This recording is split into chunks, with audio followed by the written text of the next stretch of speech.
Balita naman po sa Metro Manila, patay sa sunog ang magtsuhing na trap sa kanilang bahay sa Tondo sa Maynila. Sa kuha po ng CCTV, kita kung paano nagbayanihan ang ilang residente sa Tondo sa pag-apula ng sunog sa Barangay 48. Pero patuloy pa ring lumaki ang apoy hanggang sa dumating na nga mga bombero. Naapula ang apoy makalipas ang ilang minuto.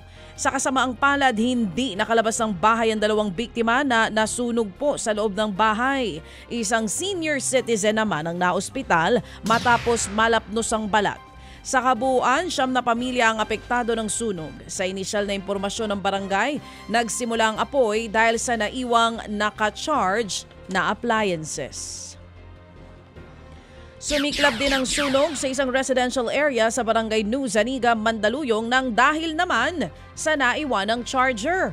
Napaluhan na lamang ang mga residente habang minamasdan ang nasusunog nilang bahay. Karamihan sa kanila walang naisalbang gamit. Tumagal ng higit 1 oras bago naapula ang apoy. Walang nasawi pero isang bomberong nasugatan habang isang lola naman ang nahilo. Inaalam pa ng BFP kung ilang pamilya ang apektado at ang kabuuang halaga ng pinsala. Sa Quezon City, hinold up ang isang lalaking nag-aabang lamang ng binuk niyang rider. Sa video, kitang gumagamit ng cellphone ng biktima sa gilid po ng isang kalsada nang dumaan ang riding in tandem. Itinago pa ng biktima ang cellphone niya pero bumalik ang mga suspect. Ayun, natunugan na niya.